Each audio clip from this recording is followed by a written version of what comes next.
కళానేని CS రావు 2018లో జగన్మోహన్ రెడ్డి ముఖ్యమంత్రి అయిన తర్వాత ఢిల్లీకి వెళ్ళినటువంటి వాళ్ళు, అంటే కేంద్ర సర్వీసులకు వెళ్ళినటువంటి ఐపీఎస్లు ఐఏఎస్లు తిరిగి మళ్ళా వస్తూ ఉన్నారు. ఆ జాబితాలో ఇప్పుడు మహేష్ చంద్ర లడ్హా కనిపిస్తూ ఉన్నారు. ఆయన నిజాయితీ గల ఐపీఎస్ ఆఫీసర్గా పేరుంది, ముక్కుసూటిగా వెళ్తూ ఉంటారు. ఆ రోజున కోడికత్తి కేసు జరిగినప్పుడు కూడా విశాఖపట్నంలో కమిషనర్గా లడ్హా ఉన్నారు. ఆ సందర్భంగా ఆయన మీద ప్రెషర్స్ చేశారు వైఎస్ఆర్ కాంగ్రెస్ పార్టీ వాళ్ళు. తెలుగుదేశం పార్టీకి అనుకూలంగా వ్యవహరిస్తున్నారని ఆయన మీద సొంత మీడియాలో పుంకాలుగా న్యూస్ రాశారు.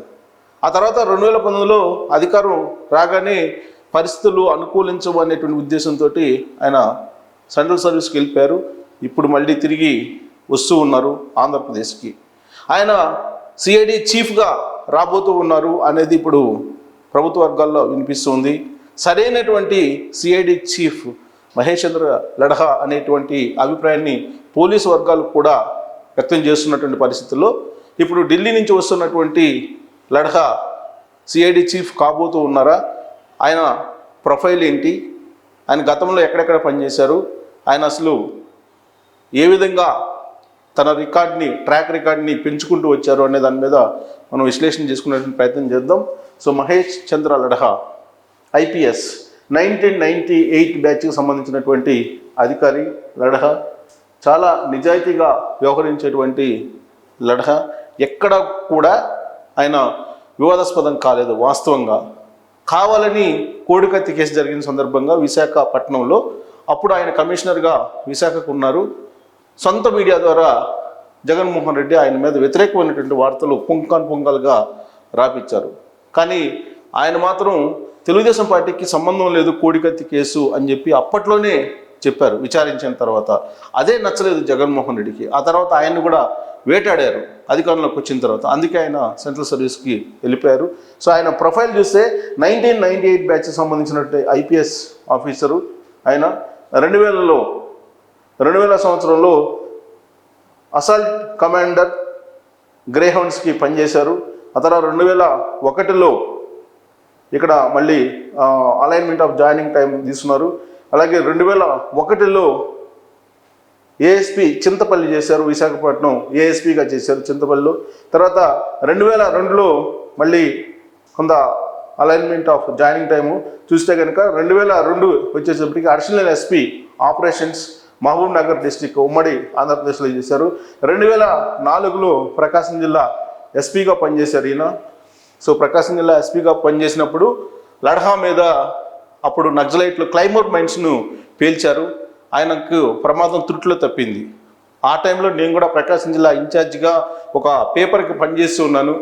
లడ్హా త్రుట్లో తప్పించుకున్నారు. క్లైమోర్ మైన్స్ పేలాయి. అప్పుడు సంచలనమైనటువంటి ఇష్యూ కూడా అది. లడ్హా మీద క్లైమోర్ మైన్స్ పేల్చారు. త్రుట్లో ఆయనకు ప్రాణాపాయం తప్పింది. సో ఆయన కౌంటర్ ఇంటెలిజెన్స్లో కానీ లేదా నక్సలిజంని అణిచివేసేటువంటి విషయంలో కూడా ఆయన చాలా పకడ్బందీగా ప్లానింగ్ వ్యూహాత్మకంగా ముందుకు వెళ్ళేటువంటి ఐపీఎస్ అధికారిగా అప్పట్లో పేరుంది. 2004లో ఆయన ప్రకాశం జిల్లా ఎస్పీగా పనిచేశారు. చాలా మంచి ట్రాక్ రికార్డు ఉంది ఆయనకి. 2004 నుంచి 2005 వరకు ఆయన అక్కడ పనిచేశారు. ఆయనకు ఉన్నటువంటి గుడ్ ట్రాక్ రిపోర్టు ప్రకాశం జిల్లా నుంచే గ్రాఫ్ పెరుగుతూ వచ్చింది. 2005 వచ్చేటప్పటికి నిజామాబాద్ ఎస్పీగా ఆయన అపాయింట్ అయ్యారు. నిజామాబాద్ ఎస్పీగా 2005లో బదిలీ అయ్యారు అక్కడి నుంచి. 2007లో గ్రూప్ కమాండర్ గ్రేహౌండ్స్కి ఆయన బదిలీ అయ్యారు. 2007కి వచ్చేటప్పటికి అప్పటికి రాజశేఖర రెడ్డి పీరియడ్ సీఎంగా రాజశేఖర రెడ్డి ఉన్నాడు. అలాగే 2007 నుంచి 2009 వరకు గుంటూరు ఎస్పీగా పనిచేశారు ఆయన. 2009లో వెయిటింగ్లోకి వెళ్ళిపోయారు. 2009 అప్పుడు ఎస్పీ గుంటూరు నుంచి కొన్ని రోజుల పాటు వెయిటింగ్లో ఉన్నారు. 2009 నుంచి 2010 వరకు పిటిసి వరంగల్లో పనిచేశారు. అలాగే 2010లో వచ్చేసరికి డీసీపీ ఈస్ట్ జోన్ హైదరాబాద్కి పనిచేశారు డీసీపీగా ఈస్ట్ జోన్కి. అలాగే 2010 నుంచి 2015 వరకు ఎస్పీ ఎన్ఐఏ సైబరాబాద్కి పనిచేశారు. 2015 నుంచి మళ్ళా వెయిటింగ్లోకి వెళ్ళిపోయారు 16 వరకు. 2016లో అడిషనల్ సిపి విజయవాడకి పనిచేశారు అడిషనల్ సిపిగా. అలాగే ఇక్కడ మనకు 2016కి వచ్చేటికి ఐజీపీ ఇంటెలిజెన్స్ ఏపీ, అంటే చంద్రబాబు నాయుడు టైంలో ఐజీపీ ఇంటెలిజెన్స్కి పనిచేశారు. ఏపీకి ఇంటెలిజెన్స్లో పనిచేసినటువంటి అనుభవం కూడా ఉంది ఆయనకి. 2016 నుంచి 18 వరకు అడిషనల్ డీజీపీ కౌంటర్ ఇంటెలిజెన్స్ పనిచేశారు. అంటే ఇంటెలిజెన్స్ విభాగంలో పనిచేసినటువంటి అనుభవం కూడా ఉంది. ఒకవేళ బాలసుబ్రహ్మణ్యంకి కాకుండా ఎవరికన్నా ఇవ్వాల్సి వస్తే ఇంటెలిజెన్స్ చీఫ్గా లడఖా కూడా ఇచ్చేటువంటి అవకాశం ఉంది. కానీ ఆయన క్యాడర్ దృష్ట్యా ఆయనకు డీజీపీ క్యాడర్ ప్రమోట్ చేసి ఆయనకి సిఐడి చీఫ్గా ఇచ్చేటువంటి అవకాశం ఉంది. సో ఐజీ క్యాడర్లో కనుక అయితే కనుక ఆయనకి ఇంటెలిజెన్స్, బట్ ఇప్పుడు ఆయన యాక్చువల్గా అడిషనల్ డీజీపీ క్యాడర్లోకి వెళ్ళే అవకాశం ఉంది. ఆ ప్రమోషన్ చేస్తే కనుక ఆయన్ని సిఐడి చీఫ్గా అపాయింట్ చేసేటువంటి అవకాశం ఉంది. సో 2018 నుంచి 19 వరకు కమిషనర్ ఆఫ్ పోలీస్ విశాఖపట్నం చేశారు. కరెక్ట్గా ఇది ఎన్నికల టైం. 2018 నుంచి 19 వరకు విశాఖపట్నం కమిషనర్ ఆఫ్ పోలీస్గా చేశారు. ఆ టైంలోనే కోడికత్తి కేసు జరిగింది విశాఖపట్నం కేంద్రంగా. అప్పుడు తెలుగుదేశం పార్టీ వాళ్ళ ప్రమేయం లేదని చెప్పారు ఆయన. అందుకే ఆ రోజు నుంచి జగన్మోహన్ రెడ్డి కక్ష కట్టి ఆయన్ని వేటాడారు అధికారంలోకి వచ్చిన తర్వాత. అందుకే 2019 నుంచి 20 వరకు ఇన్స్పెక్టర్ జనరల్ ఆఫ్ పోలీస్ డీజీపీగా వర్క్ చేశారు. ఆయన ఐజీగా పనిచేశారు. సో ఇక్కడ యాక్చువల్గా ఆయనకి అడిషనల్ డీజీపీగా ఇక్కడ ఉంది, బట్ ఆయన ఐజీగా ఇక్కడ మార్చి ఐజీగా మళ్ళీ ఇన్స్పెక్టర్ జనరల్ ఆఫ్ పోలీస్గా ఆయన్ని డీజీపీకి సరెండర్ చేశారు డీజీపీ ఆఫీస్లో. ఆ తర్వాత ఆయన సెంట్రల్ సర్వీసెస్కి వెళ్ళిపోయారు. సో ఇప్పుడు మళ్ళా తిరిగి వస్తున్నారు. ఆయన్ని ఇప్పుడు సిఐడి చీఫ్గా నియమించేటువంటి అవకాశం ఉందని చెప్పి కూడా తెలుస్తుంది. సో గ్రేహౌండ్స్ కమాండెంట్గా నక్సల్స్ ప్రాంతంలో విజయవంతంగా ఆపరేషన్ చేసినటువంటి అధికారిగా లడఖాకు పేరుంది. అందుకే ఆయన మీద ప్రకాశం జిల్లా ఎస్పీగా పనిచేస్తున్నప్పుడు క్లైమౌట్ మైన్స్ను పేల్చి ఆయన్ని హతమార్చేటువంటి ఆయన టార్గెట్ చేసి నక్సలైట్లు క్లైమౌట్ మైన్స్ను పెట్టారు.